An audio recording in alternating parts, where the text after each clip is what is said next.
Welcome back. All right, another news of the day video for all you fine people for your Thursday, June the 13th, starting with the signing. We got a signing at the top and a signing at the bottom. Jalen Chatfield has signed a 3-year extension with the Carolina Hurricanes. The cap hits reportedly $3 million per season. This past year in Carolina, he had an amazing season, 8 goals, 14 assists, 22 points in 72 games. Really an important part of that blue line. And so for Chatfield, he won't be going anywhere. And I'd seen, certain fan bases looking at maybe him coming in, or in Vancouver's fan base's case, maybe if he would come back, but that's not going to happen. He's staying in Carolina. Marty Necas, it doesn't look like he's going to stay in Carolina. The team taking calls, and according to Pierre LeBrun, they're down to about 5 to 7 teams that are in on Necas.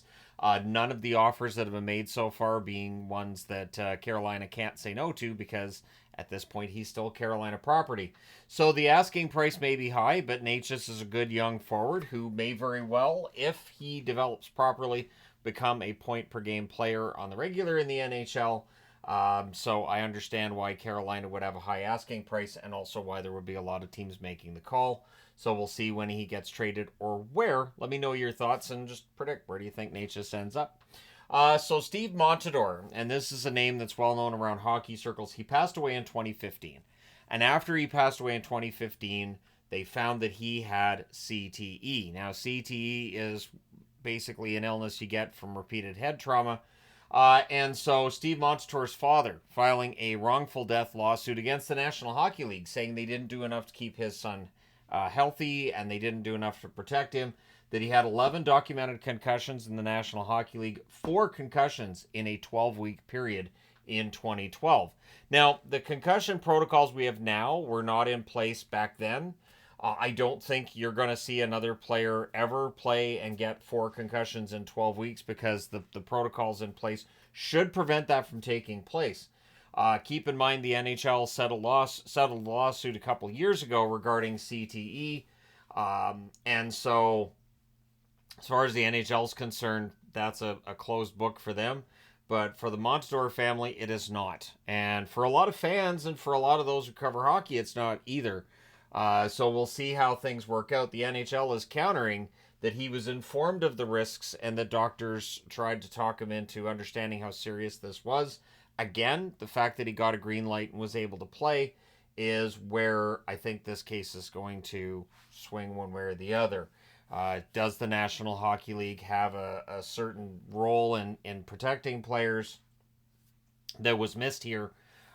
So yeah, we'll see what happens with this lawsuit.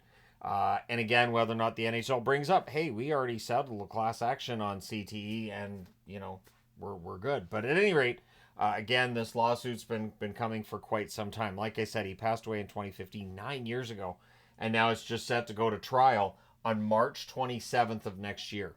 So this has been dragged out for quite some time. We'll see how long the trial lasts and what happens with that, and if it has some effect on the NHL taking safety maybe a little more seriously than they necessarily have over the years. But again, let me know your thoughts in the comment section below.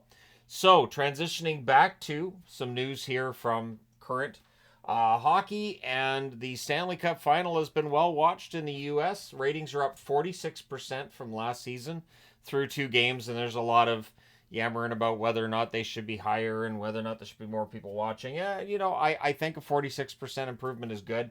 The ratings in the South, like south of the Canadian border in the U.S., have been pretty high, comparatively speaking, with other recent seasons.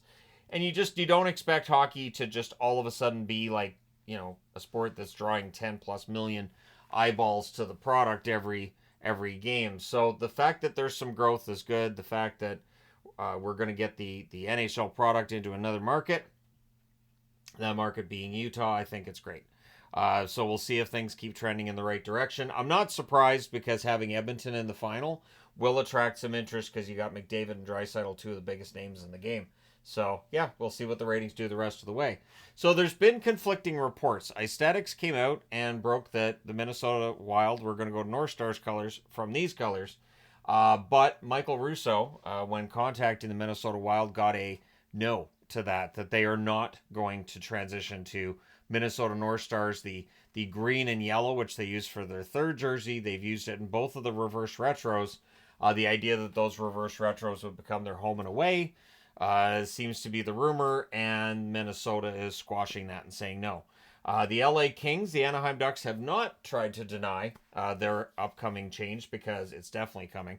Again, when I was down in Anaheim and I saw some of the stuff they were working on, I did notice that everything was basically the old Mighty Ducks logo they had. It wasn't anything with their current logo, so makes sense to me that the Ducks are making the change. The Kings going back to an early 90s sort of look, but both of them are modernizing the look and the logos for their next jerseys. So I'll probably be picking those up, I would think. But we'll see. Let me know your thoughts. Do you think Minnesota should go back to Minnesota North Stars type colors or keep the wild colors? I think the wild colors work. You've got about 25 years of history with the Minnesota Wild, and I think it's important that you can use North Stars for a throwback, but the current identity is Minnesota Wild. Kevin Kurz of The Athletic reporting that Sean Couturier is recovering from sports hernia surgery.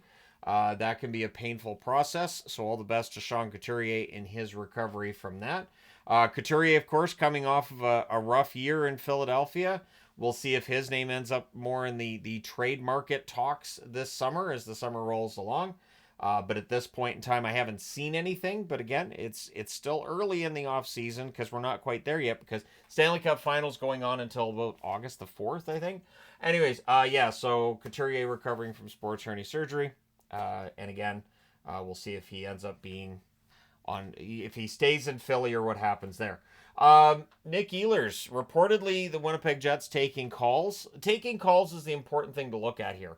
When a team is taking calls on a player, it doesn't mean that they're shopping him. It means teams are calling and making offers or saying, look, we're interested in this player. What's it going to take? So Ehlers is the one that makes sense for the Jets. His cap hit is not awful. His contract's pretty good. And the Winnipeg Jets understand they need to change something. One thing with Ehlers, he's great at both ends of the ice. He's a very, very good hockey player. However, Nick Ehlers is also a player who does get injured. And if they're going to need to change something, you might as well see what the market's like for Ehlers, because he would probably get you the most in return if you want to really shake things up with your core. So again, you guys can let me know where you think Ehlers ends up, or do you think they end up holding on to him? Also on the trade market, reportedly the Chicago Blackhawks are looking to add. Makes total sense. You've got to. You can't just keep it stripped down for 2 years in a row, especially with Connor Bedard. And so they want to get Bedard more support. They're looking to add a top six forward and potentially a middle six forward as well. So your first and second line, then your second and third line. So it makes sense to add a couple of forwards. They're, of course, going to have a bunch of money for the free agent market as well in a few weeks. Chicago could make some interesting strides this coming season if they play their cards right. So we'll see what they get in terms of a top six, middle six forward. And maybe whatever trade takes place early on, it could set the market for the rest of the summer, right? So the Sens, optimistic that they're going to get a deal done with the NCC prior to the deadline of September 20th for an arena on LeBreton Flats. That's been the rumored location they've been looking at for years. It's been a long time. So they're working to get this done. They had a year to get it done. The year will be expired as of September 20th. That's your deadline. And so hopefully that does get done, because the Sens definitely, I think, need a new arena, and having one closer to downtown makes a lot of sense. So, yeah, Sens optimistic that that'll get done prior to the deadline on September 20th. We'll keep an eye on it, and I'll be here to report on it whenever what happens, unless I'm on vacation, in which case I do videos on vacation and talk about it then. And rounding things out, Kakko. So the New York Rangers signed him to an extension. I had wondered if they were going to bring him back next year, if they look to move him. They've signed him to a 1-year extension worth $2.4 million. I like Kakko. He had a down year. I know Kakko's never going to reach the heights that were expected of him when they drafted him when they did. But I do think there's a good bottom six forward there. Maybe second line potential at some point, but with each passing year that becomes less likely. So we'll see. Let me know your thoughts. Do you think Kakko can have a bounce back year with the Rangers? Bounce back year would look like, between 12, 15 goals, probably 35, 40 points. Just showing some upward momentum when it comes to the offensive side of things and maintaining a little bit of that grit that he's added to his game in that bottom six. But let me know your thoughts. Hit like and subscribe if you haven't done so already. Thank you guys so much for all your support as always. I will talk to you again soon.